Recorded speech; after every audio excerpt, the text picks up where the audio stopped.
Imagine my shock when I thought the wildest thing I'd witness was a raccoon swiping my sandwich till the HOA president decided to up the ante by dumping 4 cubic yards of concrete into the spring behind my house. No heads up, no community vote, just a cold declaration.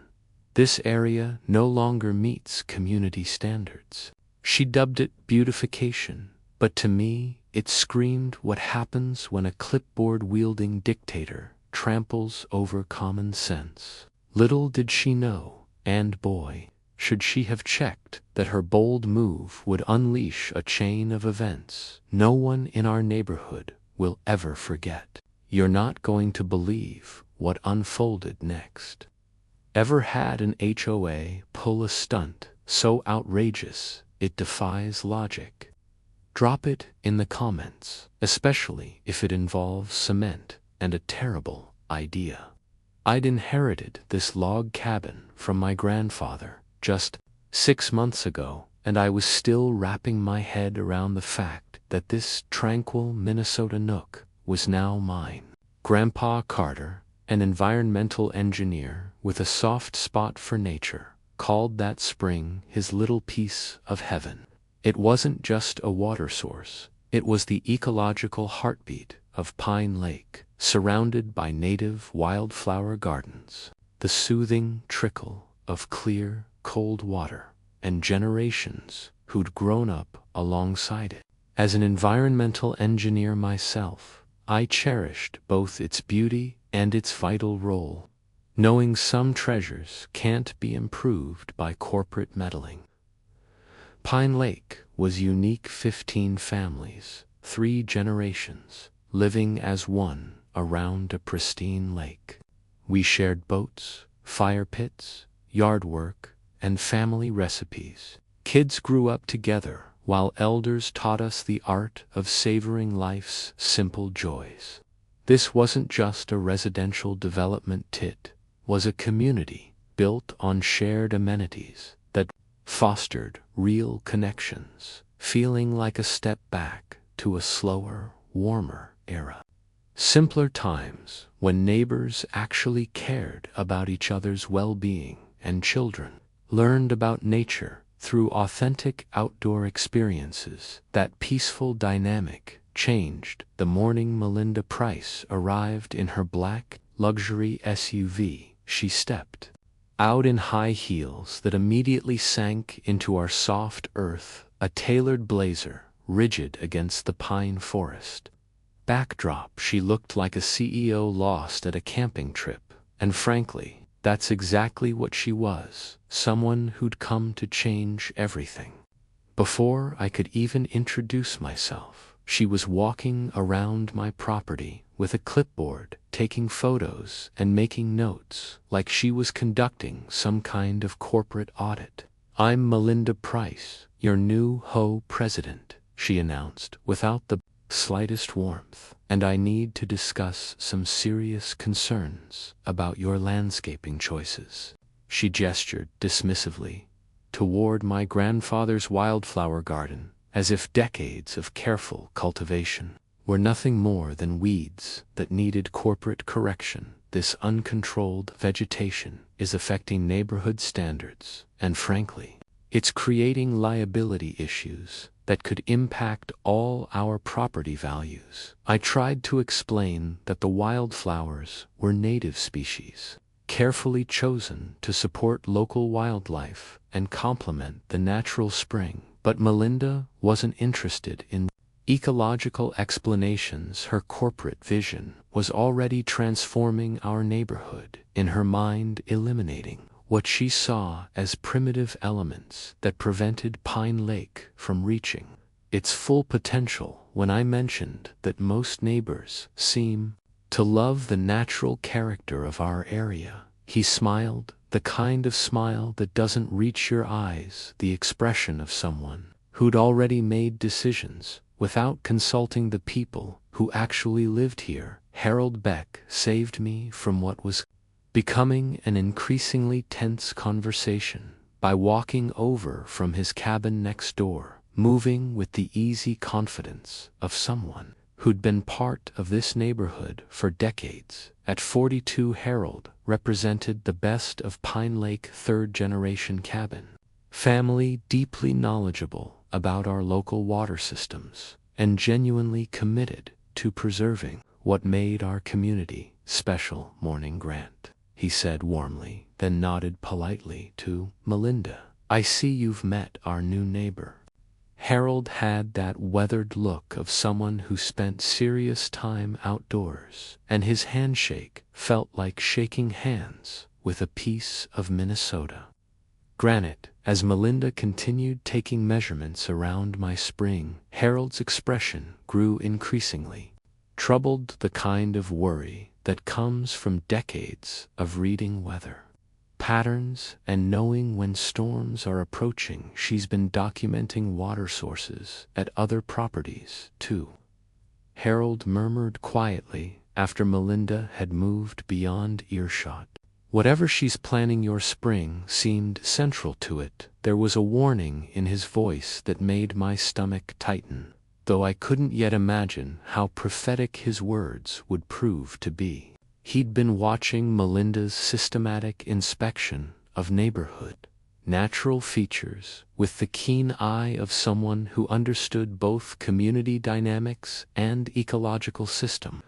I've seen consultants before, he continued, but none who measured water flow rates and took soil samples without explaining their intentions to property owners. After Melinda drove away in her SUV, Harold lingered with the kind of expression that comes from decades of experience with both the best and worst aspects of human nature. Grant, I've watched her document water sources at 8 other homes in the past 2 weeks, he said, his voice heavy with concern that felt completely justified. She's measuring flow rates, taking soil samples, making detailed maps of our neighborhood's natural features, like she's planning some kind of major intervention. He paused, looking at the peaceful wildflowers swaying in the gentle breeze, and I could see the worry lines deepening around his eyes. Whatever modernization plan she's cooking up, your grandfather's spring appears to be a key component. And there's something else I heard. She's got construction equipment scheduled to arrive tomorrow morning. I think our quiet family community is about to face some major changes, whether we want them or not. The first violation notice arrived 3 days later, printed on official XU letterhead, with language that would have made a corporate lawyer proud. Within less than 2 weeks, I received 4 penalty notices: $500 for the wildflower garden, $750 for the natural spring, $1,000 for something called non-compliant exterior standards. Clearly, this wasn't about landscaping anymore. This was systematic financial pressure, professionally calculated. The fourth and final notice dropped the pretense entirely, simply titled Mandatory Infrastructure Upgrade Notification, and informing me that professional improvements would be implemented with or without homeowner cooperation. Harold came over that evening with his own collection of violation notices, and we discovered that almost every family in Pine Lake had received similar corporate pressure tactics. The Hendersons got cited for not approved fishing dock materials, even though their dock had been there since the 1980s. The Mitchell family faced fines for inconsistent mailbox placement, despite their mailbox being in exactly the same spot for 15 years. Claire Lawson, who'd been quietly serving on the HOA board, received violations for her organic vegetable garden that apparently violated approved landscaping protocols. It was becoming clear that Melinda's campaign wasn't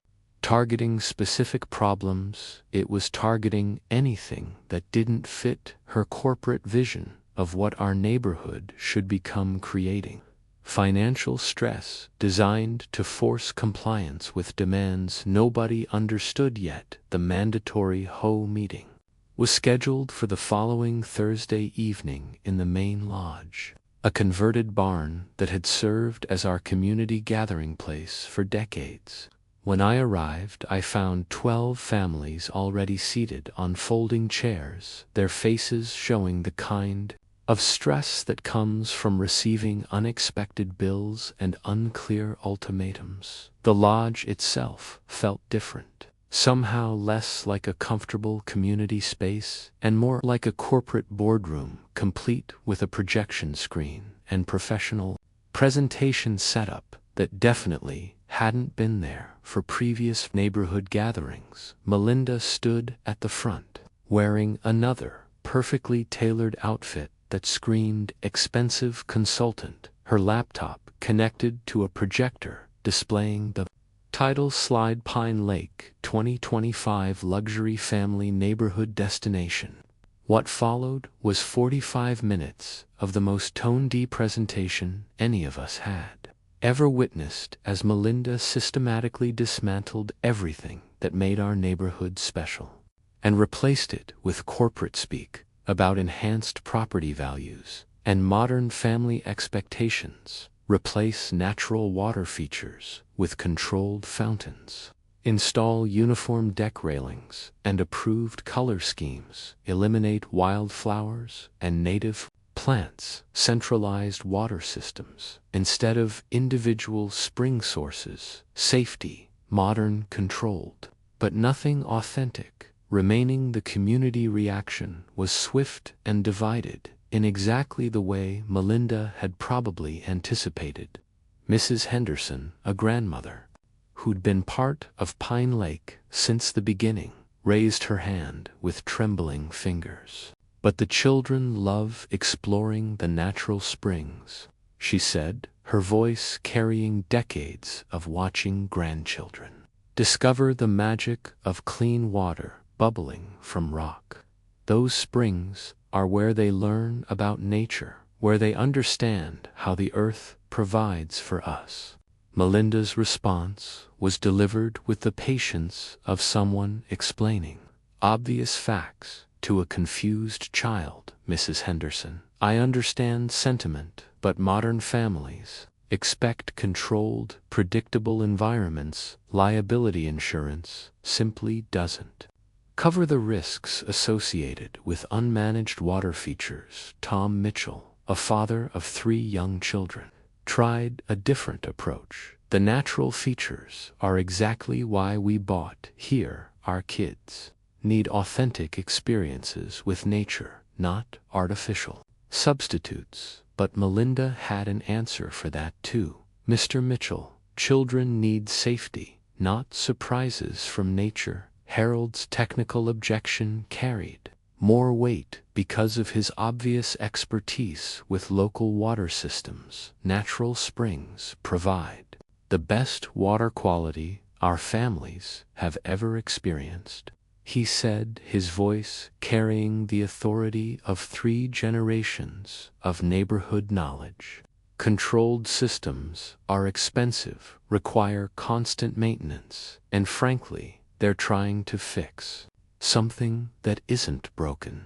Melinda's dismissal was swift and final. Mr. Beck, while I appreciate historical perspective, safety protocols must override educational considerations. As families began filing out after the meeting, Claire Lawson approached me with the careful movements of someone sharing sensitive information, a quiet woman in her mid-30s who ran a small organic farm on her property. Claire had served on the HOA board for 2 years and generally stayed out of neighborhood politics. Grant, I need to tell you something, she whispered, glancing around to make sure Melinda was busy with other conversations. I didn't support this extreme plan when she presented it to the board. None of us did, actually, but she called an emergency executive session and claimed she had authority to implement immediate safety improvements. Claire's eyes showed the kind of worry that comes from inside knowledge of bad decisions being made without proper consultation or community consent. There's more, Claire continued, her voice dropping even lower. I overheard her on the phone yesterday.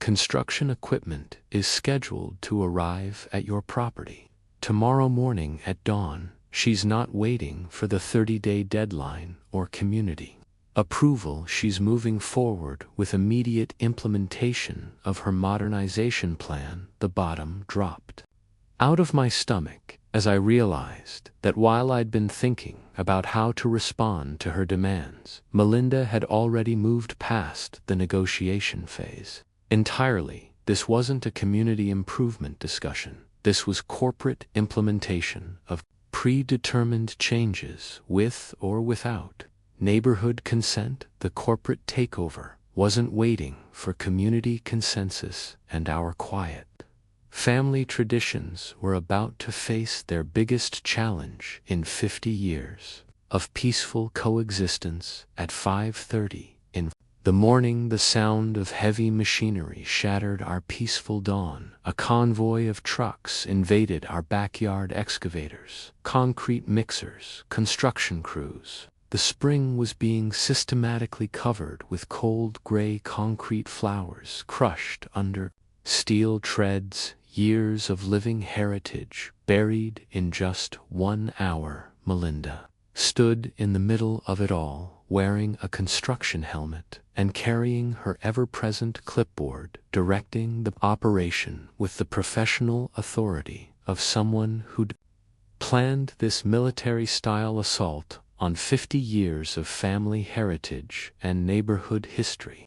I threw on clothes and ran outside, my bare feet hitting the cold morning ground as I tried to process the scope of destruction already underway. The bulldozer was systematically ripping up my grandfather's wildflower garden. 50 years of carefully cultivated native plants disappearing under mechanical steel in minutes. Purple lupins and wild irises that had bloomed every spring since I was a child were being ground into the earth, their roots and petals mixed with soil and diesel fuel in a horrific parody of everything my grandfather had nurtured. Workers were positioning the concrete mixer directly over the crystal-clearer spring, preparing to bury forever the source of clean water that had sustained both wildlife and wonder for generations. Stop,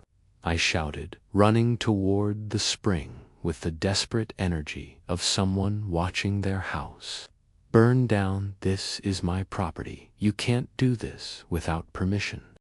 Melinda turned toward me with the calm expression of someone who'd anticipated this exact confrontation and prepared accordingly. Good morning, Grant, she said with professional courtesy that felt like a slap in the face. I'm implementing emergency improvements according to authority granted by the board. Her words were clearly rehearsed, delivered with the confidence of someone who'd consulted lawyers and covered legal bases. Emergency, I yelled back, gesturing toward the peaceful spring that had never hurt anyone in its entire existence. Families have used this spring safely for decades. There's no emergency except the one you're creating. The foreman, a weathered man in his 50s who looked deeply uncomfortable with his assignment, hesitated. When he saw my distress, ma'am, he said to Melinda, "This spring water looks perfectly clean to me. Are you sure about covering it completely?" There was doubt in his voice, the kind of professional skepticism that comes from years of construction experience and seeing the difference between necessary work and unnecessary destruction. Melinda's response was immediate and final. Follow the work order exactly as specified, or your company can find employment elsewhere. I'm not paying for opinions about water quality. I'm paying for concrete installation. According to specifications, the threat was clear enough that the foreman nodded reluctantly and signaled his crew to proceed, though I could see in his body language that he wasn't proud of what he was being asked to do. The sound of families gathering behind me provided the only comfort in an otherwise devastating morning, as neighbors heard the commotion and came to witness what was happening to our neighborhood.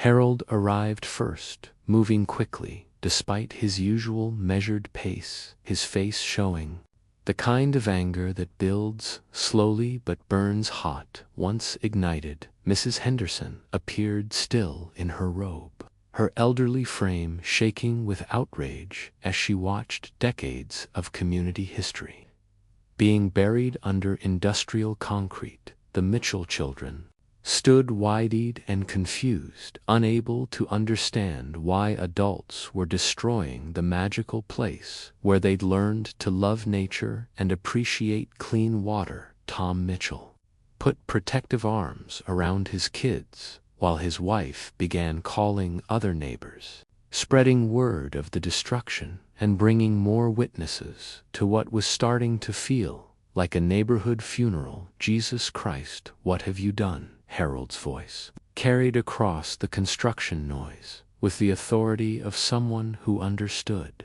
exactly what was being lost. Melinda didn't even look up from her clipboard as she responded with corporate confidence. I've created professional water management infrastructure that meets contemporary safety standards and eliminates liability exposure. Harold's face went red as he gestured toward the spring disappearing under gray concrete sludge.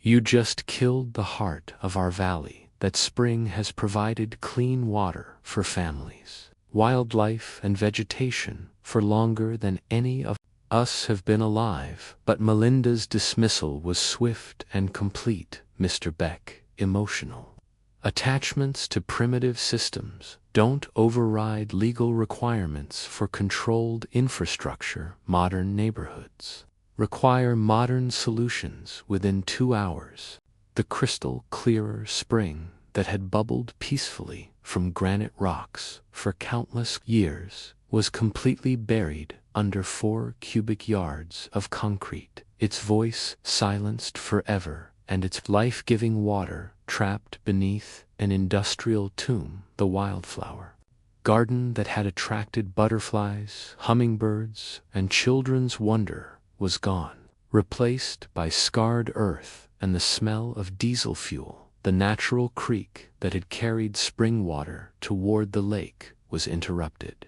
backing up into muddy pools that would soon become stagnant breeding grounds for mosquitoes.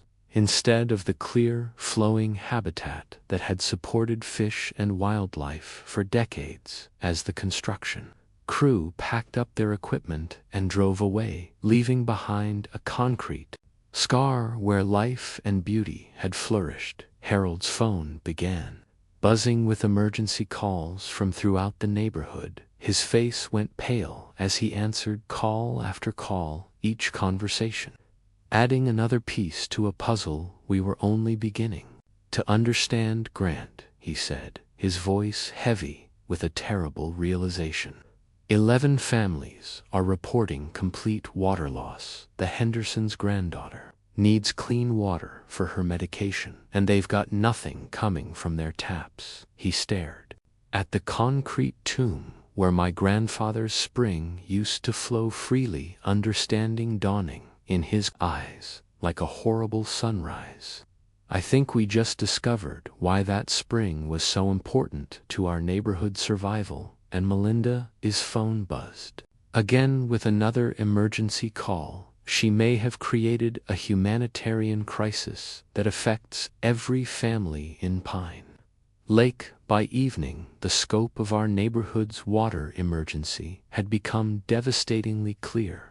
12 of our 15 families were completely without water, while the remaining 3 had such low pressure that basic activities like cooking, cleaning, and bathing had become impossible. I witnessed Claire boiling bottled water on her gas stove, just to wash her daughter's face. The Mitchell boys sat beside their empty kitchen faucet, turning the handle repeatedly, with no result except the hollow sound of air and empty pipes. The familiar sounds of neighborhood life, running water, children's laughter after baths, the casual splash of morning face washing had vanished completely. What remained was silence and anxiety. The kind of unnatural quiet that comes when something fundamental to daily life simply disappears. The Henderson family faced the most serious, immediate crisis, because their granddaughter Sarah was diabetic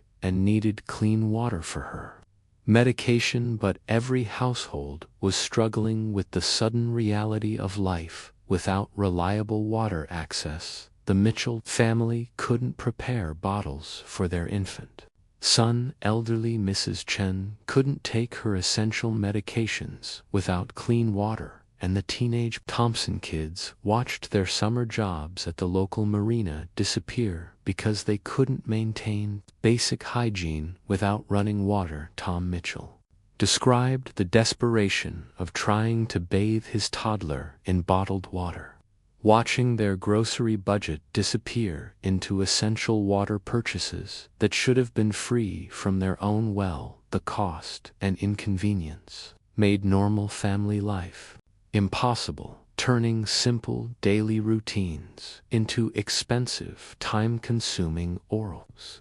Harold's technical expertise became our lifeline as we tried to understand exactly what Melinda had destroyed with her concrete improvement. Your grandfather always told me this was the mother spring, he explained, his weathered hands tracing connections on hand-drawn maps that looked like family treasure charts. All the wells in Pine Lake are connected underground. Think of it like a neighborhood circulatory system. And your spring was the heart. He'd been studying these water patterns for 3 generations, knowledge that no corporate consultant could replicate or replace. When our HOA genius blocked that spring, she didn't just eliminate one water source, she gave our entire neighborhood a stroke. The irony wasn't lost on anyone that Melinda's professional improvements had proven less reliable than systems designed by farmers. In the 1970s, we called the regional health department, hoping for emergency assistance or at least guidance about our crisis, but were advised to handle the situation temporarily. Since our area didn't have established emergency water protocols, the bureaucratic response felt like abandonment. Families with medical emergencies were told to wait for official procedures, while children went without clean water for basic needs. Harold sighed heavily after hanging up from his third unsuccessful call to county services. If we wait for official procedures, Sarah won't make it through tonight, he said quietly, referring to the diabetic granddaughter whose blood sugar had already become dangerously unstable without proper hydration and medication management. The moral weight of our situation pressed down on me as I realized that I had the knowledge and ability to restore the spring, but doing so would require destroying Melinda's concrete installation and risking serious consequences.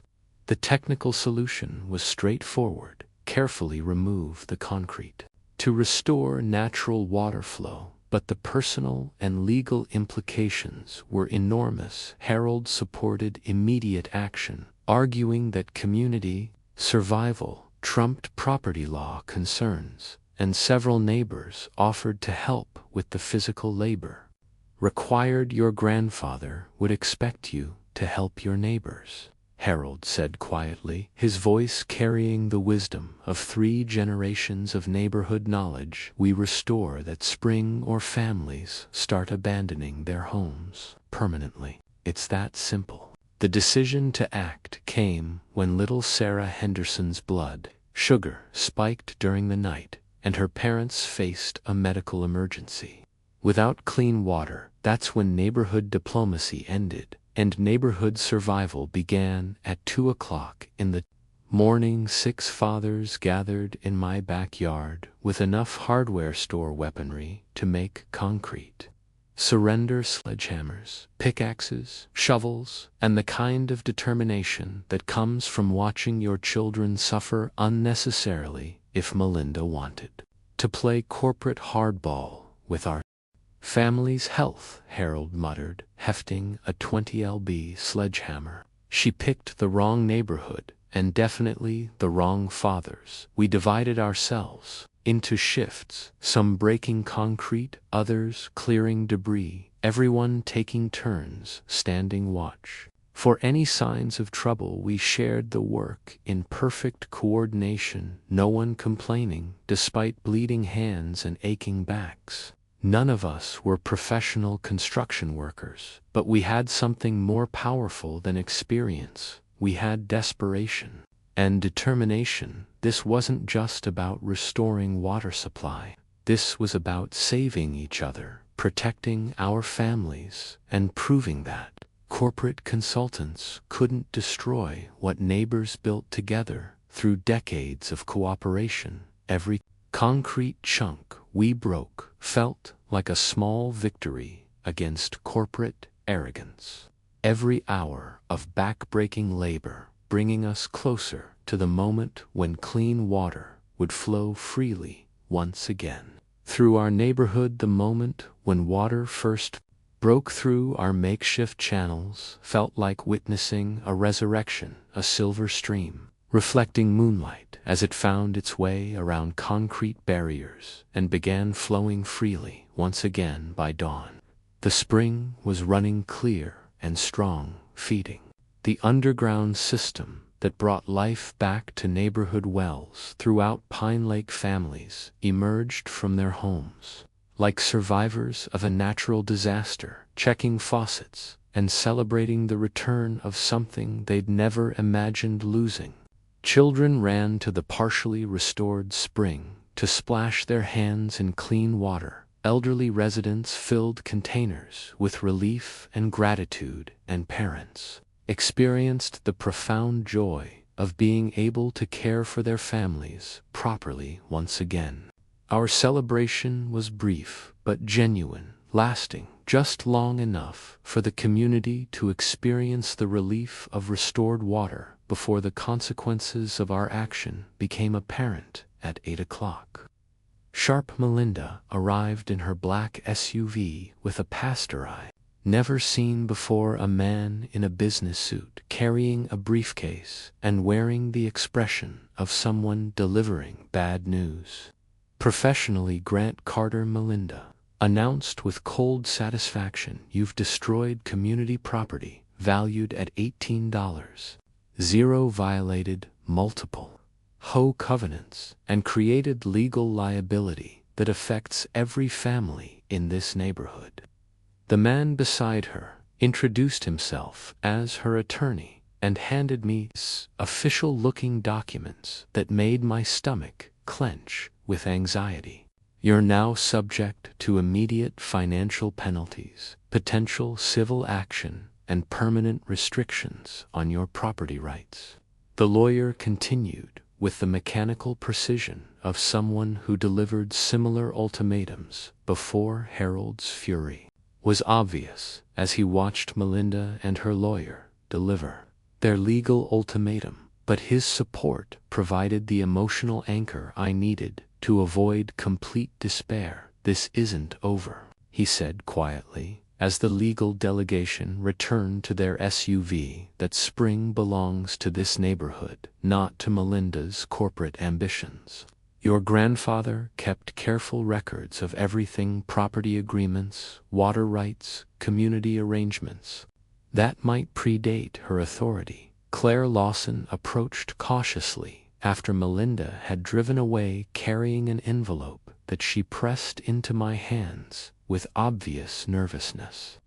"Original development documents from the 1960s, she whispered. "Your grandfather kept copies of everything in his files: water rights, community agreements, legal precedents that might give us options. Melinda doesn't know about hope flickered in the legal darkness as I realized that our fight for neighborhood survival might have historical weapons that corporate lawyers hadn't anticipated. The manila envelope Claire had risked her HOA position to save contained more explosive material than anything our neighborhood fathers had used against Melinda's concrete. I opened it with hands still stained with cement dust, revealing yellowed papers typed on old machines, the smell of aged paper and vintage ink rising like my grandfather whispering from the past. "Keep this place safe, grandson." These were original Pine Lake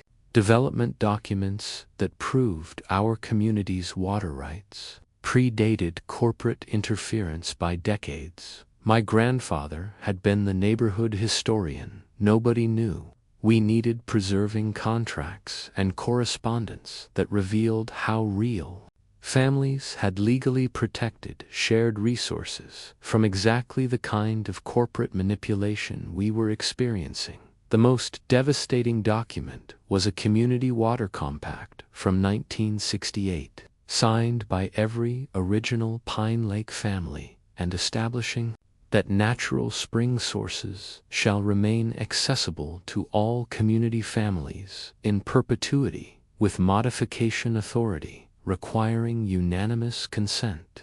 Legal translation: Melinda's concrete installation wasn't just destructive, it was probably illegal, under agreements that corporate lawyers never bothered researching. My grandfather's careful signatures appeared alongside those of the Henderson, Mitchell, and Beck families, creating a legal foundation that made Melinda's actions not just environmentally destructive, but potentially legally indefensible. The surveyor's maps showed not just property boundaries, but the intricate underground water network, a system that early residents understood and legally protected through collective ownership agreements. Harold's reaction to the historical evidence was immediately hopeful as he recognized names and agreements that his own family had discussed for decades. "My father mentioned these water compacts," he said, studying the faded signatures with the reverence of someone holding family history. The original families understood that shared water meant shared responsibility, and they wanted legal protection against exactly what Melinda is doing now. Claire's inside knowledge of HOA operations provided crucial context for how these historical agreements might challenge Melinda's claimed authority. The HOA bylaws were written in the 1990s, she explained, but they specifically state that existing property rights and community agreements remain in effect if these water compacts are legally valid. Melinda may have exceeded her authority completely. Claire's inside knowledge of recent HOH financial records revealed the truly infuriating scope of Melinda's deception, as bank statements showed regular payments from Northern Lakes luxury resorts that coincided with her most aggressive neighborhood attacks. "She wasn't improving our community," Claire said, her voice tight with the anger of someone who'd been played by a professional con artist. She was systematically destroying it to make acquisition easier for her corporate partners. The email evidence was particularly damning, showing Melinda's role as an advance agent tasked with preparing target communities for acquisition through strategic pressure and infrastructure modification. One line in the emails made the entire room fall silent. Target goal: depress community prices through artificial improvements. If resistance encountered, withdraw and move to next target. Every violation notice, every fine, every impossible demand had been carefully calculated to drive families toward financial desperation and forced property sales. Her corporate background in hospitality wasn't about serving families, it was about identifying profitable properties that could be acquired cheaply and redeveloped expensively. The concrete installation wasn't motivated by safety concerns or community improvement. It was designed to eliminate the natural features that made our neighborhood attractive to families, while creating crisis conditions that would force quick sales to waiting investors. Harold's reaction was surprisingly calm for someone whose family's three-generation investment had been targeted by corporate predators. "Well," he said, studying the evidence with the satisfaction of a man who just solved a 50-year-old mystery, "now we know why her improvements felt more like sabotage, because they were our evidence." Presentation to the wider neighborhood took place in Harold's living room that evening, with all 15 families crowded together to hear what we discovered about their community's future. The reaction was immediate, and unanimous. Families who'd been confused and divided by individual pressure suddenly understood they were facing coordinated corporate assault on their shared way of life. Mrs. Henderson's voice shook with outrage as she realized that her family's 40-year investment in neighborhood life was being systematically undermined by someone they'd trusted to protect community interests. Tom Mitchell's protective instincts flared as he understood that his children's future in Pine Lake was threatened not by individual conflicts, but by corporate greed disguised as community improvement. The elderly residents pulled money from retirement savings, while younger families canceled planned vacations. Everyone contributed what they could, building Pine Lake's first legal defense fund from neighbors who understood that failing to stand up now meant leaving nothing for future generations. Mrs. Chen, despite her limited fixed income, insisted on contributing $50. "My grandchildren need this place to remain real," she said simply, "not plastic and corporate." The Mitchell teenagers emptied their summer job savings while Harold mortgaged part of his property to contribute $5.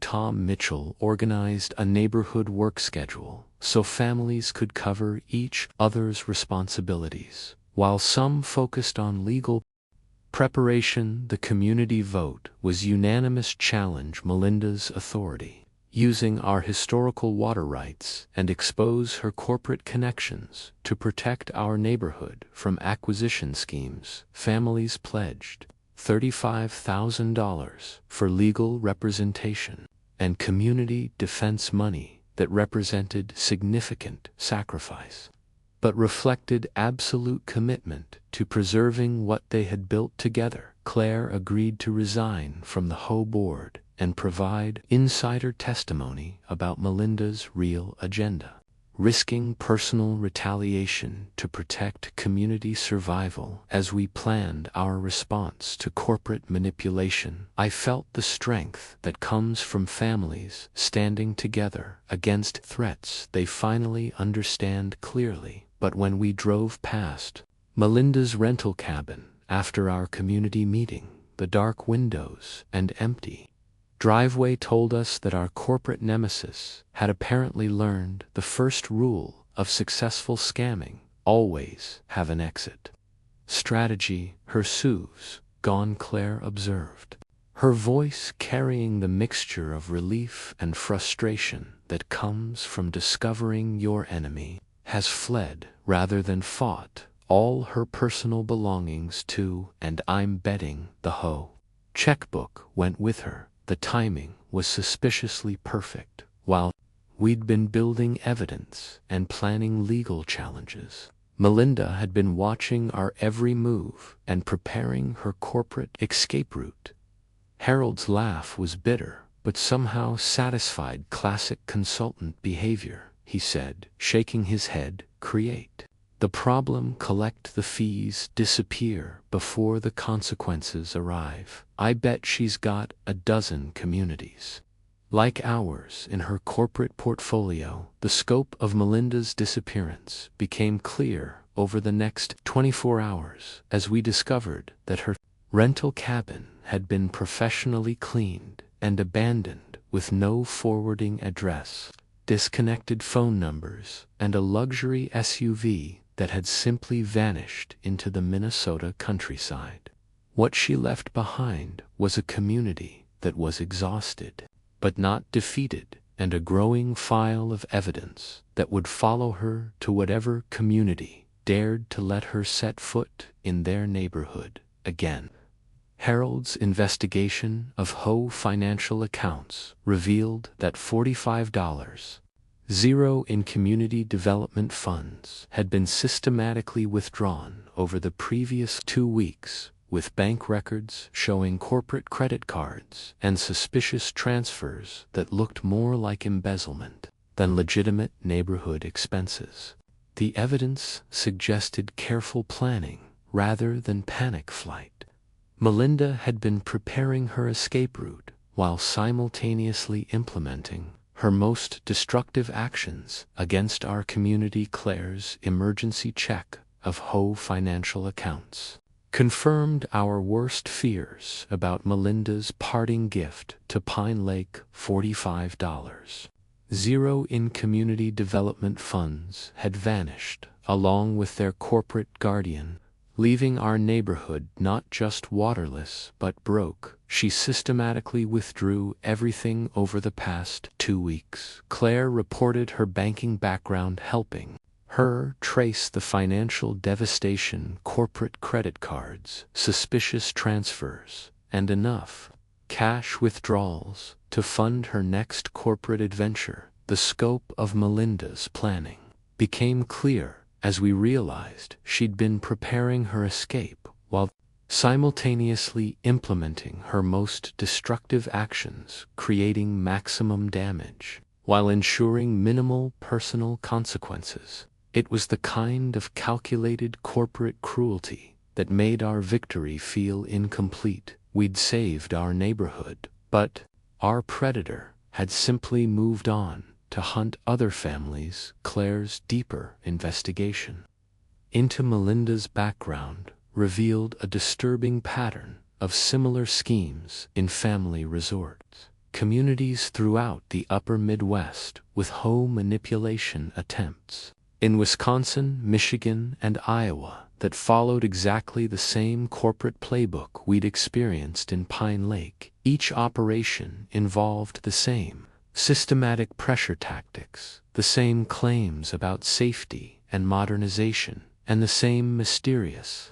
disappearance when community resistance became organized and effective. Among the files were details about Maple Hollow, where residents lost their spring access rights just 3 months after a new HOA took control.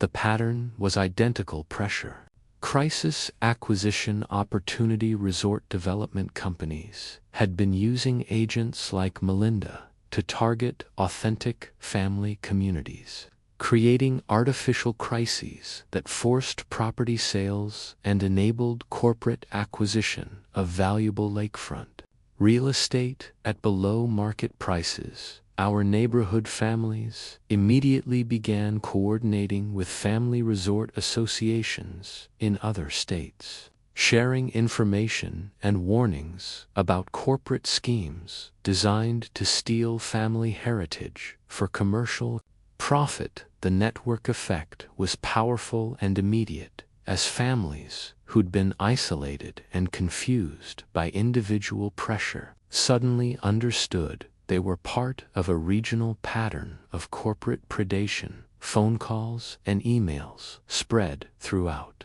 Minnesota and beyond, alerting family communities to watch for HOA manipulation tactics and resist pressure campaigns that targeted shared resources like water sources, natural features, and community traditions. The collaborative approach proved effective. when we learned that a Wisconsin community had reported suspicious HOA activities matching Melinda's exact methods.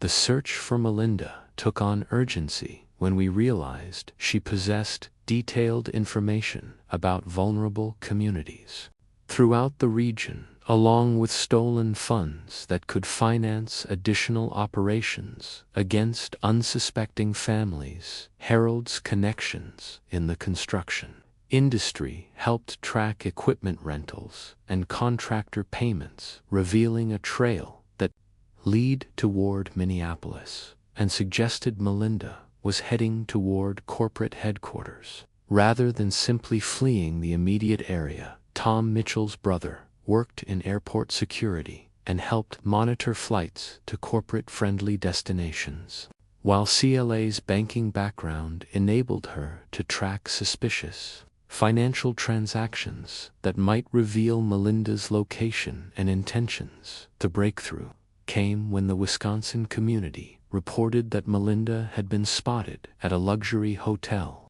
near Milwaukee, apparently preparing to implement the same destructive scheme against another unsuspecting family community. The confrontation at the Milwaukee hotel felt like a family intervention rather than a corporate takedown, as representatives from 3 affected neighborhoods arrived to present evidence of Melinda's systematic manipulation schemes. We found her in the hotel business center, looking exactly like what she was, a corporate consultant preparing her next community destruction project, with laptop open development documents spread across the table and phone displaying contacts for resort companies throughout the region. Melinda was presenting her new plan when the door opened. 3 representatives from 3 communities walked in. No police, no shouting, just eyes that had seen through her schemes. She froze like she'd just seen ghosts from Pine Lake materialize in her corporate sanctuary when she realized she'd been discovered by the families she'd tried to destroy. Her professional facade cracked like cheap concrete under pressure. "You people don't understand business development," she said, her voice rising with the kind of entitled frustration that comes from having your corporate schemes interrupted by actual consequences. "These communities are wasting valuable resources on primitive nostalgia instead of maximizing economic potential." It was the first time she'd been completely honest about her intentions, and hearing our family heritage described as primitive nostalgia crystallized exactly why corporate consultants and neighborhood families would never understand each other. The evidence recovered from Melinda's hotel room confirmed our worst fears about the scope of her corporate operations. Detailed files on dozens of family resort communities, financial arrangements with multiple development companies, and systematic plans to eliminate family ownership throughout the entire upper Midwest region. The evidence trail revealed a sophisticated corporate network designed to acquire family heritage properties through manipulation, pressure, and artificial crisis creation. Hotel security contacted appropriate authorities, while community representatives documented the financial fraud and corporate conspiracy evidence. We'd discovered the Pine Lake funds were just seed money for a much larger operation, targeting authentic family communities throughout multiple states. Melinda's termination from her corporate development position became official when her employers realized the legal exposure created by her systematic manipulation of community resources and theft of neighborhood funds. Harold's quiet satisfaction was evident as we stood together in that hotel lobby, surrounded by evidence of corporate greed, defeated by family cooperation and the kind of stubborn community solidarity that consultants never factor into their profit projections. Some corporations see family traditions and think, profit, opportunity. He observed his voice carrying the hard-earned wisdom of someone who'd seen both the best and worst of human nature. We see the same traditions and think legacy responsibility. That's the difference. Between corporate parasites and family neighbors, we stick around to live with the consequences of our decisions. Claire's transformation from quiet board member to regional advocate had been remarkable to witness, and her commitment to sharing information ensured that other neighborhoods wouldn't experience Pine Lake's trauma. The regional family resort protection network that emerged from our experience became a model for community cooperation against corporate predation, with families throughout the Midwest sharing information, resources, and support to protect shared heritage from acquisition schemes. The story resonated with family communities everywhere because it represented universal values, the importance of authentic natural experiences for children, the value of multi-generational neighborhood bonds, and the fundamental principle that some things matter more than profit margins. Our fight for Pine Lake had become part of a larger movement to protect family heritage from corporate greed disguised as improvement and progress. As we drove home through the Minnesota Sachers forests, with Melinda's corporate schemes exposed and her predatory career permanently terminated, I realized that our community had accidentally discovered the perfect antidote to corporate manipulation: families who actually care about each other and refused to be divided by artificial pressure. 1 year after Melinda's corporate schemes collapsed, Pine Lake had not just recovered, but flourished in ways that validated everything our families had fought to preserve. The natural spring flowed stronger and clearer than ever. Restored garden had been expanded with community participation as families contributed native plants and children learned about Minnesota ecology through hands-on conservation work. The legal protections we'd established created permanent safeguards against future corporate manipulation, ensuring that family ownership and natural resource protection would remain secure for generations to come. The transformation in our neighborhood dynamics was profound and lasting, as crisis had forged genuine community bonds that strengthened rather than weakened. Over time, families who'd been polite neighbors became genuinely supportive friends, sharing resources, celebrating milestones, and creating the kind of intergenerational relationships that define authentic community life. Harold's traditional knowledge about water systems and natural resource management became the emergence as a regional advocate for family community protection had connected Pine Lake to a broader network of neighborhoods working to preserve. Resistance to corporate manipulation surprised everyone as property values increased significantly when Pine Lake became known throughout the region for successful family heritage protection. To eliminate natural springs, native wildflower gardens, pristine water access became powerful attractions for families seeking genuine outdoor experiences for their children. Our neighborhood's reputation for strong community bonds and environmental stewardship attracted exactly the kind of neighbors we wanted: families committed to preservation, cooperation, and multi-generational investment in shared quality of life. Personal transformations within our neighborhood reflected the deeper changes that crisis and cooperation had created in all our lives. I'd evolved from an isolated newcomer, still learning about my inheritance, to a community leader actively working to preserve and expand my grandfather's environmental legacy. Claire had discovered Her voice as an advocate and organizer, using her inside knowledge of corporate manipulation tactics to help other communities,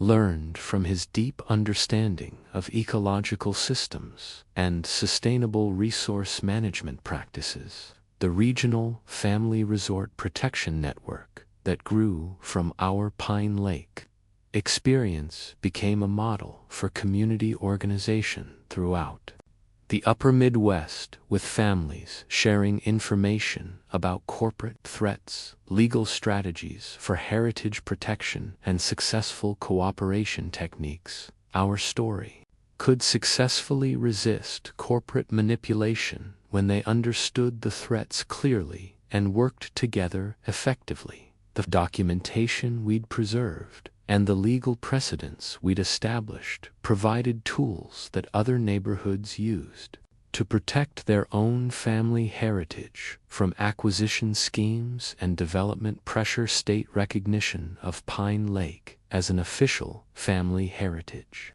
neighborhood provided permanent legal protection for our natural resources and community character, ensuring that future generations would inherit the same authentic outdoor experiences that had shaped our own families. The designation came with educational funding that supported programs teaching children about water conservation, native plant cultivation, and community cooperation principles.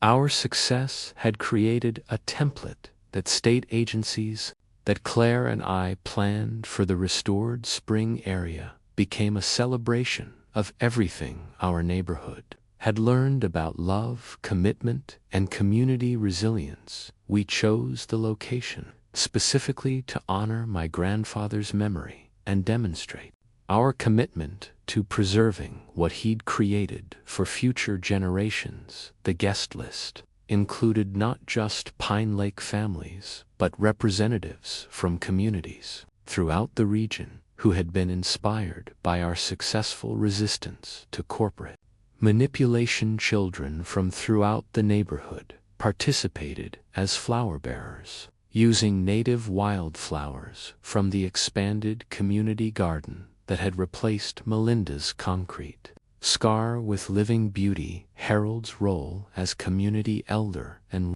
wedding officiant reflected the deep respect our neighborhood had developed for traditional knowledge and multi-generational wisdom. His remarks about water, community, and family heritage resonated with everyone present because they captured the essential lessons we'd learned through crisis and cooperation. Water teaches us about persistence and community, he said, his voice carrying across the restored spring area where families had gathered to celebrate new beginnings. It flows around obstacles, finds its way through the hardest barriers, and creates life.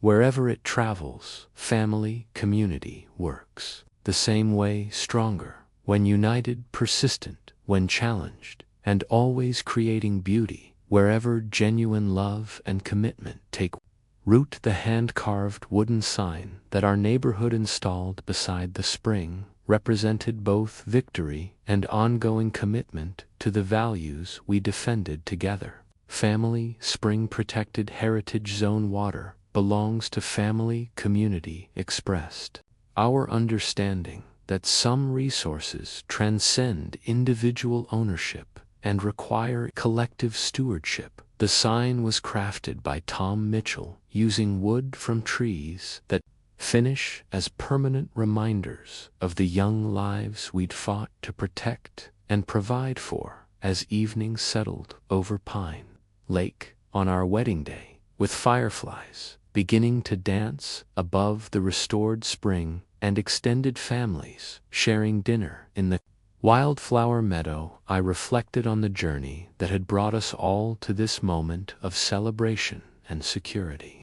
The corporate money that Melinda had represented could never have purchased, and commitment to shared values, the artificial improvements she'd proposed, would never have created the authentic community bonds that now sustained us through both challenges and celebrations. 2 years later, sitting beside the spring on a perfect Minnesota evening with Claire beside me and our first child growing within her, I opened a letter from State Family Services.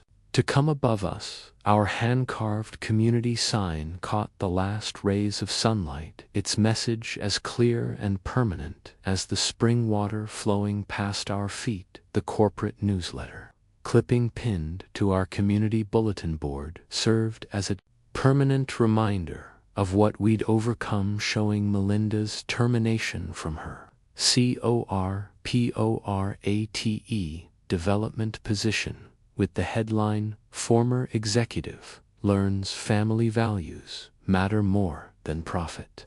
Some people learn too late that family water flows not for corporate profit but for family generations. Its way home, our Pine Lake neighborhood had become living proof that family community flows like spring water, clear, pure, and eternal, for those who understand that family truly matters more than money, that heritage means more than profit, and that some victories are measured not in corporate earnings, but in children's laughter echoing across clean water for generations to come.